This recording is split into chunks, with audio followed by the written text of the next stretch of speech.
Commerce master 2024 എന്ന YouTube ചാനലിലേക്ക് ഏവർക്കും സ്വാഗതം.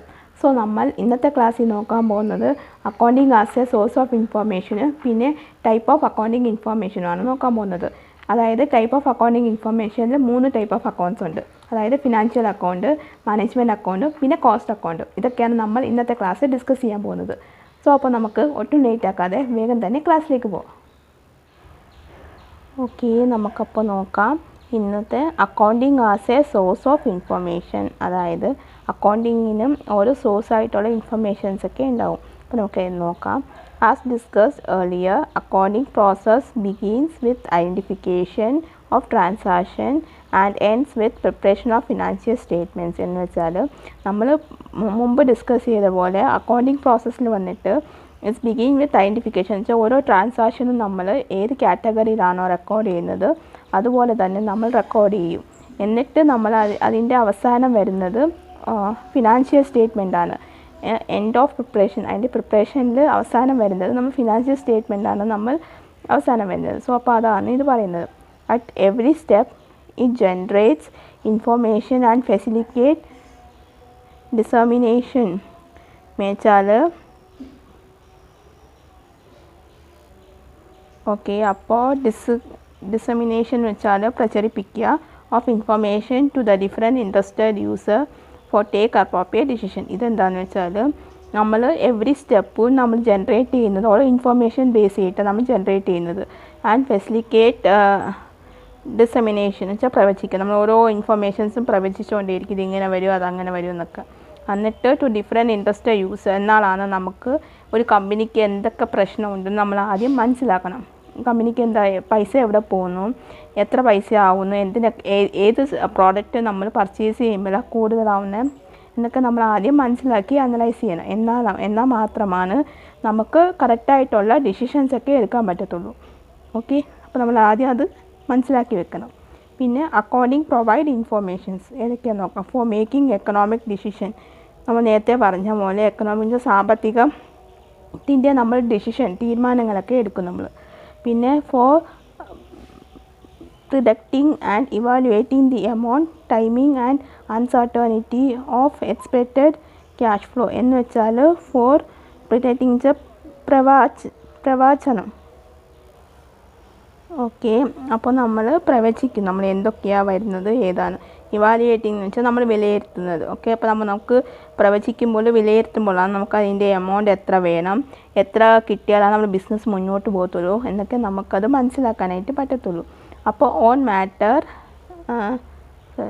ഓക്കെ നമ്മൾ ദി എമൗണ്ട് പിന്നെ എന്നിട്ട് നമ്മൾ സമയം, timing and uncertainty of expected cash flow.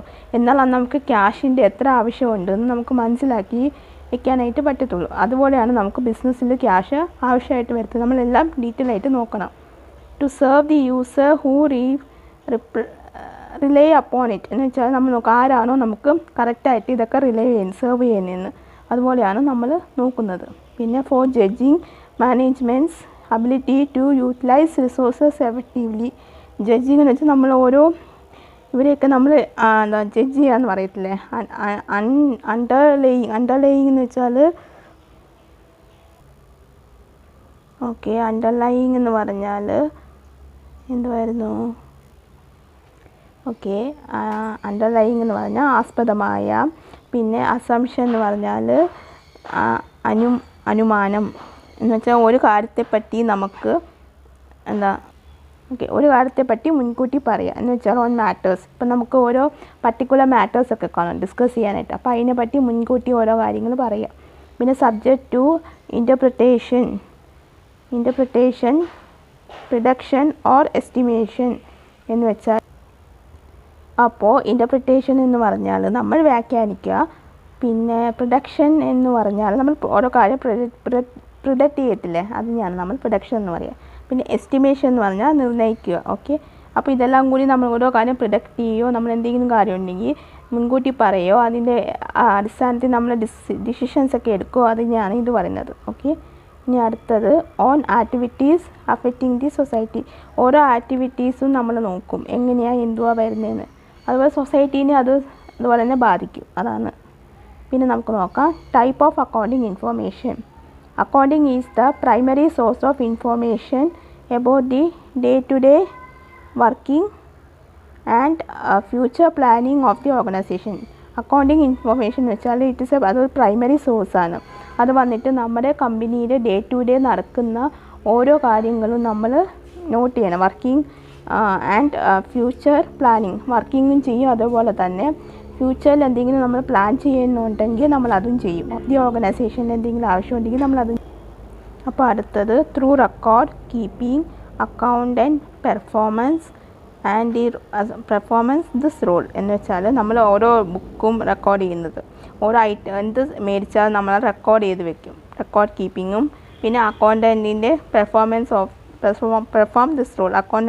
അക്കൗണ്ടൻ്റാണ് ഈ റോൾ കൈകാര്യം ചെയ്യുന്നത്. ഇതുപോലെ ബുക്കൊക്കെ റെക്കോർഡ് ചെയ്ത് വെക്കുക, ഓരോ ഐറ്റം വാങ്ങിയാൽ അത് കറക്റ്റായിട്ട് റെക്കോർഡ് ചെയ്ത് വെക്കുക, അതാത് സ്ഥാനത്ത് റെക്കോർഡ് ചെയ്യുക, അതിൻ്റെ ഹെഡൊക്കെ അറിഞ്ഞിട്ട് അതുപോലെ റെക്കോർഡ് ചെയ്യുന്നതൊക്കെ അക്കൗണ്ട്സിൻ്റെ ചുമതലയാണ്. പിന്നെ nowadays much of the recording function is computer. ഇപ്പോൾ എല്ലാം കമ്പ്യൂട്ടറൈസ്ഡ് ആണ്. പണ്ടൊക്കെ ആണെങ്കിൽ നമുക്ക് ബുക്കിലൊക്കെ ഓരോന്നും റെക്കോർഡൊക്കെ മെയിൻറ്റെയിൻ ചെയ്ത് വെക്കണം. ഇപ്പോൾ എല്ലാം കമ്പ്യൂട്ടറൈസ്ഡായി. അതുകൊണ്ട് നമ്മൾ ഓരോ റെക്കോർഡും കമ്പ്യൂട്ടറിൽ തന്നെ സേവ് ചെയ്ത് വെക്കും. പിന്നെ this accounting information can be utilise to enable the management to take various business decision. എന്ന് വെച്ചാൽ ഈ അക്കൗണ്ടിങ് ഇൻഫോർമേഷൻസൊക്കെ വന്നിട്ട് മാനേജ്മെൻറ്റിൻ്റെ അടുത്ത് പോയാൽ അവർ യൂട്ടിലൈസ് ചെയ്തിട്ട് അവർക്ക് ഓർഗനൈസേഷൻ ബിസിനസ്സിൽ വേരിയസ് ഓരോ തീരുമാനങ്ങളൊക്കെ എടുക്കാനായിട്ട്. എന്ന് വെച്ചാൽ ഇത് ബിസിനസ് ലോസിലാണ് പോകണമെങ്കിൽ അതിനെന്തോ വേണ്ടത്, എന്തുകൊണ്ടാണ് ലോസിൽ പോകുന്നത് അങ്ങനെ നോക്കും. പിന്നെ പൈസയുടെ കുറവാണെങ്കിൽ എന്തുകൊണ്ടാണ് പൈസ പോകുന്നത്, എവിടെയാണ് പൈസ പോകുന്നത് നോക്കും. എനിക്ക് ഓരോ കാര്യങ്ങളും അവരോട് ഡിസ്കസ് ചെയ്തിട്ട് ആണ് ബിസിനസ്സിലോട് തീരുമാനങ്ങൾ എടുക്കുന്നത്. In order to satisfy needs of different people interested in accounting information. എന്ന് വെച്ചാൽ ഓരോരുത്തരെയും സാറ്റിസ്ഫൈ ചെയ്യാനായിട്ട്, ഓരോരുത്തർക്ക് ഓരോ ആവശ്യങ്ങൾ സാറ്റിസ്ഫൈ ചെയ്തിട്ട് ഡിഫറെൻറ്റ് പീപ്പിൾ ഓരോരുത്തർക്കും ഇൻട്രസ്റ്റഡ് ഉണ്ടാവും. ഇൻ അക്കൗണ്ടിങ്ങിൻ്റെ ഓരോ ഇൻഫർമേഷൻസും വേണ്ടിയിട്ട് ഇൻട്രസ്റ്റഡ് ഉണ്ടാവും. പിന്നെ different branches of accounting have been developed. അതുകൊണ്ട് അക്കൗണ്ടിൻ്റെ കുറേ ബ്രാഞ്ചസൊക്കെ ഡെവലപ്പ് ചെയ്തിട്ടുണ്ട്. They can broadly be classified into the following categories. Okay, ഈ മൂന്നായിട്ട് നമുക്ക് കാറ്റഗറീസൊക്കെ ഡിവൈഡ് ചെയ്ത് വരുന്നത് അക്കൗണ്ട്സിൽ. ഒന്നാമത്തെ നോക്കാം, ഫിനാൻഷ്യൽ അക്കൗണ്ടിങ് എന്ന് വെച്ചാൽ it is the original form of accounting. അത് വന്നിട്ട് ഒറിജിനൽ ഫോമാണ്, അക്കൗണ്ടിങ്ങിൻ്റെ ഒറിജിനലായിട്ടുള്ള ഒരു സംഭവമാണത്, ഫോമാണ് ചെയ്യുന്നത് accounting. The object of financial accounting is to find out the results of operation. ഇത് വന്നിട്ട് ഫിനാൻഷ്യൽ അക്കൗണ്ടിങ് വെച്ചാൽ അതിൻ്റെ റിസൾട്ട് ഫൈൻഡ് ചെയ്യാനായിട്ടാണ്, ഓപ്പറേഷൻ്റെ റിസൾട്ട് ഫൈൻഡ് ചെയ്യാനായിട്ടാണ്. സക്സസ് ആണോ ഫെയിലിയർ ആണോ എന്നൊക്കെ അറിയാൻ പറ്റും. And to provide information about financial position. എന്നിട്ടാണ് ഇത് സക്സസ് ആണോ ഫെയിലിയർ ആണോ എന്ന് അറിഞ്ഞിട്ടാണ് ഫിനാൻഷ്യലിൻ്റെ പൊസിഷനായിട്ട് തീരുമാനിക്കത്തുള്ളൂ. എന്ന് വെച്ചാൽ അതിനെ പറ്റിയിട്ട് ഇൻഫർമേഷൻ തരത്തുള്ളൂ, ഫിനാൻഷ്യൽ പൊസിഷൻ എങ്ങനെയുണ്ട് എന്നൊക്കെ. വീക്ക്ലെസ് എന്ന് വെച്ചാൽ ശബ്ദമുള്ളതും, വീക്ക്ലെസ് വീക്കായിട്ടിരിക്കുന്നതും ഓഫ് ബിസിനസ്. നമ്മൾ പറയത്തില്ലേ ബിസിനസ്സൊക്കെ ഇപ്പോൾ വീക്കാണ്, പഴയതുപോലെ അല്ല എന്നൊക്കെ പറയത്തില്ല. അപ്പോൾ ആ വീക്ക്നെസ് ഉണ്ടാവും ബിസിനസ്സിൽ, പഴയതുപോലെ കച്ചവടം ഒന്നും നടക്കുന്നില്ല എങ്കിൽ അങ്ങനെ വരും. പിന്നെ financial accounting information related to the past period and is express in monetary terms. എന്ന് വെച്ചാൽ ഇത് പാസ്റ്റായിട്ടുള്ള പീരിയഡ്സിനെയാണ് എക്സ്പ്രസ് ചെയ്യുന്നത്. ഓക്കെ, പാസ്റ്റായിട്ടുള്ള related to the past period and is express in monetary terms. Okay, express in monetary terms എന്ന് വെച്ചാൽ ധനപരമായ അല്ലെങ്കിൽ പൈസയുടെ കാര്യമൊക്കെ ടേംസിലാണ് ഇത് എക്സ്പ്രസ് ആവുന്നത്. അപ്പോഴേ നമുക്ക് ഫിനാൻഷ്യൽ എന്ന് വെച്ചാൽ നമുക്ക് പറയുമ്പോൾ തന്നെ മനസ്സിലാവും അത് റിലേറ്റഡ് ടു മണിയാണ്, ക്യാഷാണ് അതിനെ സൂചിപ്പിക്കുന്നത്. അപ്പോൾ നമുക്കത് കേൾക്കുമ്പോൾ തന്നെ നമുക്ക് മനസ്സിലാവും ഫിനാൻഷ്യൽ അക്കൗണ്ടിങ്. ഓക്കെ, അപ്പോൾ നമുക്ക് രണ്ടാമത്തെ നോക്കാം. ഓക്കെ, രണ്ടാമത്തെ വന്നിട്ട് മാനേജ്മെൻറ്റ് അക്കൗണ്ടിങ്. ഓക്കെ, രണ്ടാമത്തെ മാനേജ്മെൻറ്റ് അക്കൗണ്ടിങ് ആണ്. Management accounting is concerned with accounting information that is useful to management. എന്ന് വെച്ചാൽ മാനേജ്മെൻറ്റ് അക്കൗണ്ടിങ് വെച്ചാൽ അതൊരു കൺസേൺ ചെയ്യുന്നത് അക്കൗണ്ടിങ് ഇൻഫർമേഷനെയാണ്. മാനേജ്മെൻറ്റിനോടാണ് നമ്മൾ ഡിസ്കസ് ചെയ്യുന്നത് അക്കൗണ്ട്സിൻ്റെ ഓരോ ഇൻഫർമേഷൻസിനെ. ദാറ്റ് ഈസ് യൂസ്ഫുൾ ടു അവർക്കാണ് യൂസ്ഫുൾ ആവുന്നത്. എന്നാൽ മാത്രമേ അവർക്ക് ഡിസിഷൻ എടുക്കാനും തീരുമാനം എടുക്കാനും അതിനെപ്പറ്റി എന്തെങ്കിലും ചർച്ച നടത്താനൊക്കെ അവർക്ക് പറ്റത്തുള്ളൂ. അപ്പോൾ അക്കൗണ്ട്സിൻ്റെ തീരുമാനം അറിഞ്ഞിട്ടേ അവർക്ക് ഇതൊക്കെ ചെയ്യാൻ പറ്റത്തുള്ളൂ. It drone all financial information from financial accounting. എന്ന് വെച്ചാൽ എല്ലാ ഫിനാൻഷ്യൽ അക്കൗണ്ടിങ്ങിനും ഇൻഫർമേഷൻസൊക്കെ ഇവർക്കാണ് പോകുന്നത്, മാനേജ്മെൻറ്റ് അക്കൗണ്ടിങ്. ഓക്കെ, ഇനി മൂന്നാമത്തെ വന്നിട്ട് cost accounting. It is the process of accounting for cost. Cost എന്ന് വെച്ചാൽ നമ്മുടെ എത്രയാണ് സ്പെൻഡ് ആവുന്നത് അതിനെയാണ് നമ്മൾ കോസ്റ്റ് എന്ന് പറയുന്നത്. അതാണ് accounting for cost. It is formal mechanism by which cost of products or service are ascertained and controlled. എന്ന് വെച്ചാൽ നമ്മളിപ്പോൾ ഓരോ പ്രോഡക്റ്റും സർവീസും അതൊക്കെ നമ്മൾ നോക്കും, എത്ര പ്രോഡക്റ്റിന് എത്ര കോസ്റ്റായി എന്നൊക്കെ. അപ്പോൾ അത് കൂടുതലാണെങ്കിൽ നമ്മളത് കൺട്രോൾ ചെയ്യാനായിട്ട് നോക്കും. ഇപ്പോൾ നമ്മൾ ഏതെങ്കിലും സപ്ലയേഴ്സിൻ്റെ അടുത്ത് സാധനം മേടിക്കുകയാണെങ്കിൽ അവർ നമുക്ക് തരുന്ന ഒരു റേറ്റ് കൂടുതലാണെങ്കിൽ നമ്മളത് വേറെ കമ്പനികളിൽ നമ്മൾ കമ്പയർ ചെയ്ത് നോക്കും, ഏതാ കുറച്ചുകൂടി നമുക്ക് ലാഭമെന്ന് നോക്കിയിട്ടാണ് നമ്മൾ ആ പ്രോഡക്റ്റ് വാങ്ങിയിട്ടാണ് നമ്മൾ ബിസിനസ്സിൽ യൂസ് ചെയ്യുന്നത്. അപ്പോൾ നമുക്കറിയാൻ പറ്റും. ഇപ്പോൾ നമ്മൾ ആദ്യം തന്നെ നമ്മൾ നോക്കും കമ്പനിയുടെ എന്ത് പ്രോഡക്റ്റ് വാങ്ങുമ്പോൾ ആ പൈസ കൂടുതലായിട്ട് വരുന്നതെന്നുള്ളത്. അപ്പോൾ നമ്മളത് വേറെ കമ്പനി ആരെങ്കിലും മാനുഫാക്ചർ ചെയ്യുന്നുണ്ടോ എന്ന് നമ്മൾ നോക്കും. അങ്ങനെ നോക്കുമ്പോഴത്തേക്കാണ് നമുക്കത് മനസ്സിലാവും, ഇന്ന കമ്പനി മാനുഫാക്ചർ ചെയ്യുന്നുണ്ട് എന്ന് പറഞ്ഞിട്ട് നമ്മൾ അവരുടെ കയ്യിൽ നിന്ന് മേടിക്കാൻ നോക്കും. അപ്പോൾ നമുക്ക് ബിസിനസ്സിന് ലാഭമാവും. നമ്മൾ ബിസിനസ് ചെയ്യുന്നത് എപ്പോഴും ലാഭത്തിന് വേണ്ടിയിട്ടായിരിക്കും. അപ്പോൾ നമുക്ക് എവിടെയെങ്കിലും ലാഭം കിട്ടുമോ നമ്മൾ അതായിരിക്കും നോക്കുക. ഓക്കെ, അപ്പോൾ നിങ്ങൾക്ക് ഇത്രയും മനസ്സിലായെന്ന് വിചാരിക്കുന്നു. അപ്പോൾ നിങ്ങൾക്ക് എന്തെങ്കിലും ഡൗട്ടോ കാര്യങ്ങളോ ഉണ്ടെങ്കിൽ നിങ്ങൾക്ക് തീർച്ചയായിട്ടും കമൻറ്റ് ബോക്സിൽ ചോദിക്കാവുന്നതാണ്. അതിനുള്ള റിപ്ലൈ ഞാൻ തരുന്നതായിരിക്കും. ഓക്കെ, സോ അപ്പോൾ നിങ്ങൾക്ക് ഇന്നത്തെ എൻ്റെ ഈ ക്ലാസ് ഇഷ്ടമായെന്ന് ഞാൻ വിചാരിക്കുന്നു. നിങ്ങൾക്ക് എന്തെങ്കിലും ഡൗട്ടോ കാര്യങ്ങളോ ഉണ്ടെങ്കിൽ നിങ്ങൾക്ക് തീർച്ചയായിട്ടും കമൻറ്റ് ബോക്സിൽ മെൻഷൻ ചെയ്യാവുന്നതാണ്. അതിനുള്ള റിപ്ലൈ ഞാൻ തരുന്നതായിരിക്കും. അതുപോലെ തന്നെ നിങ്ങൾ എൻ്റെ ആദ്യത്തെ ചാനലായ ഇംഗ്ലീഷ് മാസ്റ്റർ 2024 എന്ന യൂട്യൂബ് ചാനലും കൂടി നിങ്ങളൊന്ന് സബ്സ്ക്രൈബ് ചെയ്യുക. അതിലും ഞാൻ ക്ലാസ്സുകളൊക്കെ അപ്ലോഡ് ചെയ്യുന്നുണ്ട്. അതിൽ ഞാൻ അപ്ലോഡ് ചെയ്യുന്ന ക്ലാസ് എന്താണെന്ന് വെച്ചാൽ സ്പോക്കൺ ഇംഗ്ലീഷും ഗ്രാമറും മോട്ടിവേഷനും ആയിട്ടുള്ള ക്ലാസ്സുകളാണ് ഞാൻ അപ്ലോഡ് ചെയ്യുന്നത്.